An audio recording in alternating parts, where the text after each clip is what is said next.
holy shit, there's no way. I was talking to myself the whole entire time. I did not even record it. Damn, I'm gonna have to do this all over again. Welcome, guys, to another trade recap here on the channel. Hopefully, you guys are doing well. Hopefully, you guys are blessed. And yeah, let's get into the trade recap because I already filmed this once and I don't want to do this again. So, today I came in. First of all, we got to check out Forex Factory for news. We have core CPI month over month, CPI month over month, and CPI year over year, and some employment claims. So, there was definitely going to be a nice trade for data highs or data lows. Coming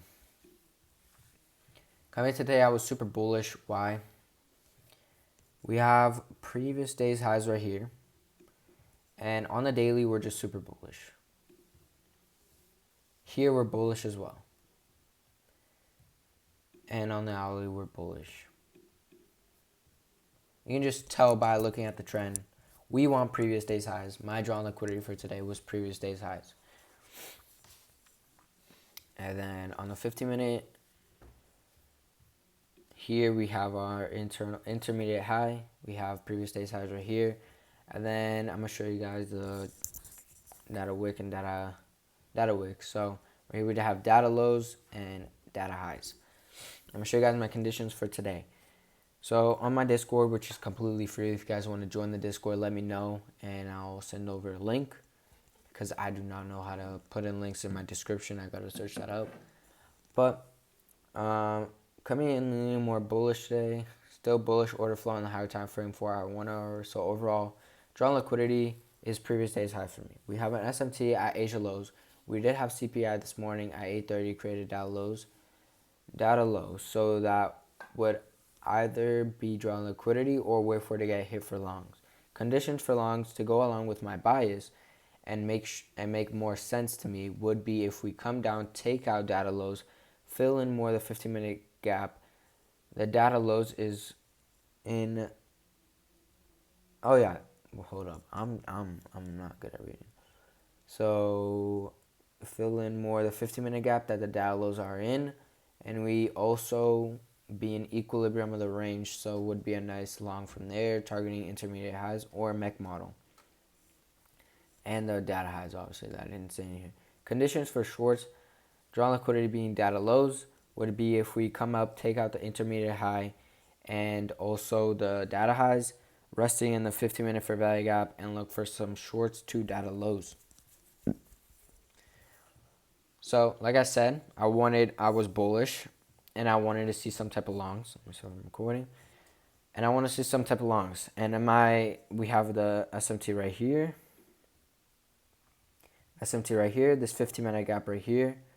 And then we have this 15-minute gap that's inside with this high inside of the 15-minute gap, making it an intermediate high.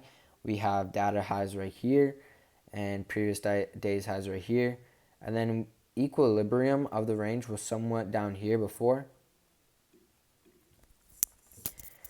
So yeah, I was super bullish. And like I said in my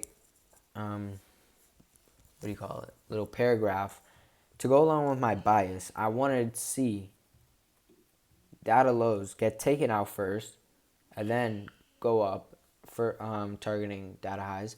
But drawn liquidity for the higher time frames is previous day's highs.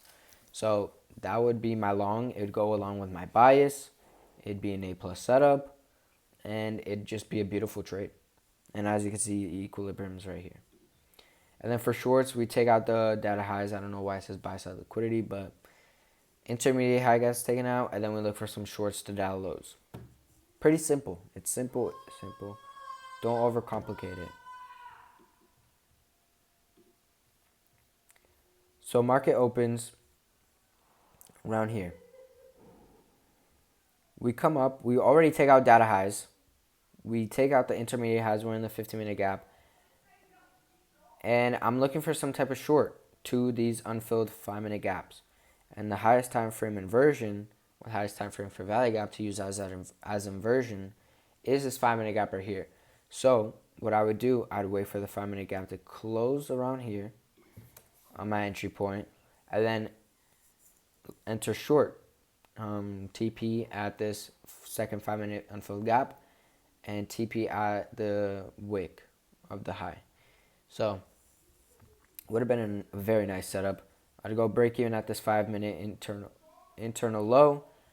TP1 would be just TP in general is these 5-minute gaps. But I did not take this. Why?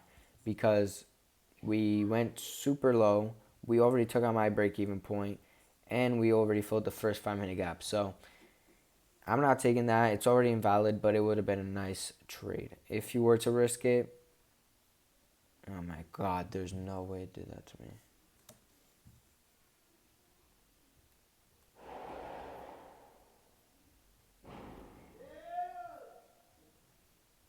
If you'd want to risk it, you could have entered right here. Stop loss here. It'd be a 1-to-1. But that's not following my rules. That's not following my plan. So I did not enter that trade. I wasn't even emotional about this. Like, I didn't even care that it went down there. I just said, oh, okay, it went to my break-even point. It already filled the first 5-minute gap. I'm not going to enter. Simple as that. So didn't enter, but I was looking for some type of play here to shorting to data lows. So right here, from this down move, and also that trade would have hit TP, as you can see right here. That's why I left it marked out.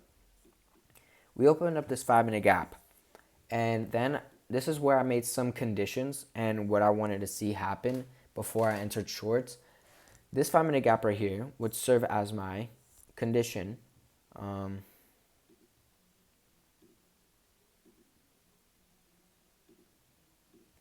This gap would serve as my condition. 2 conditions only. If we respect the gap, we'd look for some type of inversion to data lows as our continuation play. So we'd have that fair value gap as well with equilibrium of the range.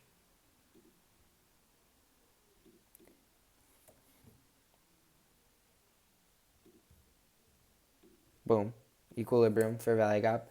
As you can see, this 5-minute candle fills it, and we open up a 3-minute, which is this one right here, which would serve as our inversion. If it were to reverse off that,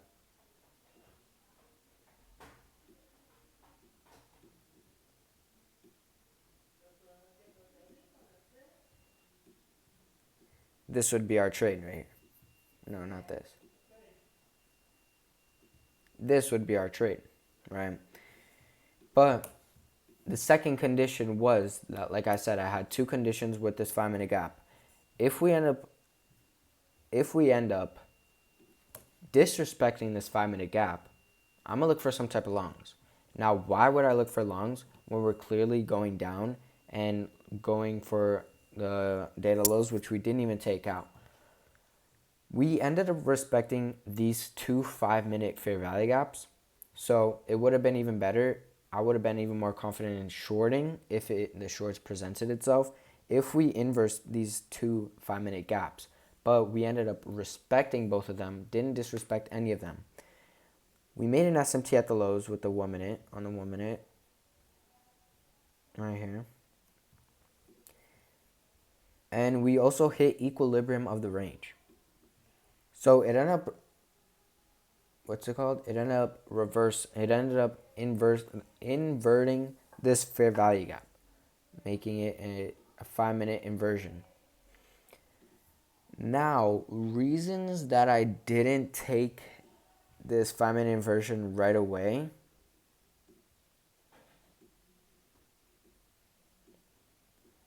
This would have been the trade entry.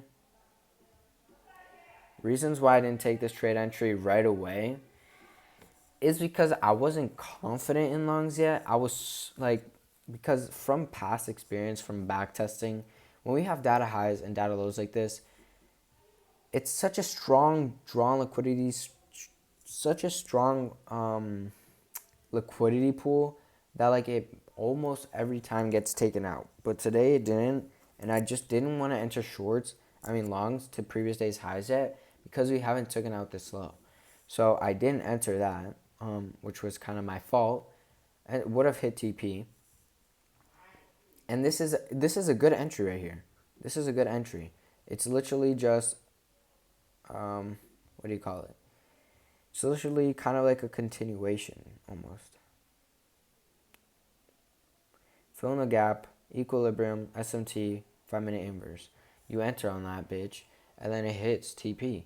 But I didn't hit get in because I just thought it was not gonna. I just thought it was gonna go to data lows. But once we started pushing up like this, I wanted longs again because my original drawn liquidity was previous day's highs, and we're super bullish on the higher time frames. So I would have only entered longs if we got another type of continuation play, which we did, but I wasn't present to take this trade yet. Right here we have equilibrium of this range.